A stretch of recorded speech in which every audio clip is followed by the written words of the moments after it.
and welcome to Daily Salar Digital. This is Akshata Mehta. Here are some of the news that made the headlines today.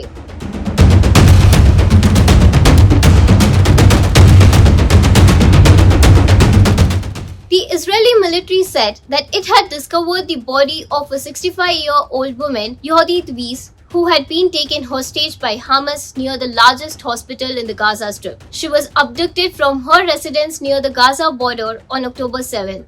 According to the army statement, IDF troops recovered her body from a structure adjacent to the Shifa hospital in Gaza. Alongside her remains, Kalashnikov rifles and rocket-propelled grenades were found. Israel reported uncovering a tunnel shaft and a booby-trapped vehicle on the hospital ground. Meanwhile, the director of Al-Shifa Hospital mentioned that hundreds of patients still remain at the site. In Jammu and Kashmir's Kulgam, police have reported the killing of 5 terrorists affiliated with LET in an ongoing encounter. Authorities said that incriminating materials were discovered and the joint operation conducted by the police and CRPF is in its final stages. The security forces initiated a cordon and search operation in Nehma village of Kulgam based on intelligence indicating the presence of terrorists on Thursday. The search operation evolved into a firefight when the terrorists opened fire at the security personnel. While maintaining a tight cordon around the trapped militants during the night, the operation was temporarily halted.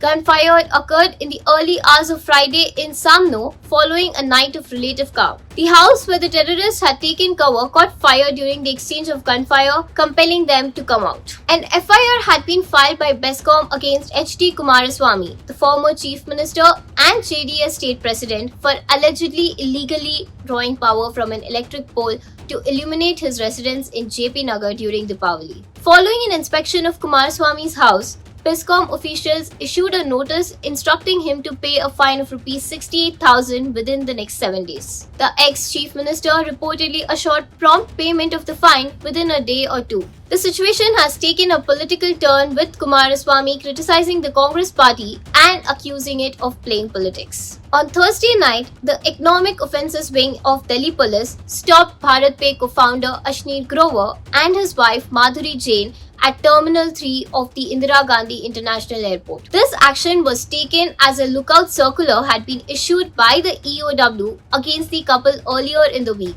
They were then asked to return to their residence in Delhi. In June, the EOW had filed an FIR against Ashneer Grover, his wife, and other family members on charges of alleged misappropriation of funds, causing losses amounting to Rs 81 crore to Resilient Innovations Private Limited, the company behind BharatPe. K. Subramaniam has defied 86 years of age to secure 4 gold medals at the Asian Masters Athletics meet in the Philippines. In the event held last week, Subramaniam got the top podium spot in the long jump, triple jump, high jump and javelin throw in the 85+ category. He hails from Pollachi, a small town in Tamil Nadu, and started athletics when he was a teenager. The World Health Organization has declared loneliness as a pressing global health threat. The WHO also launched an international commission on the problem led by the US Surgeon General Dr. Vivek Murthy. The commission will run for 3 years. Dr. Murthy said that the mortality effects of loneliness are equivalent to smoking 15 cigarettes a day. He said the rate of 1 in 4 older people experiencing social isolation is similar in all regions of the world. In older adults, loneliness is associated with a 50% increased risk of developing dementia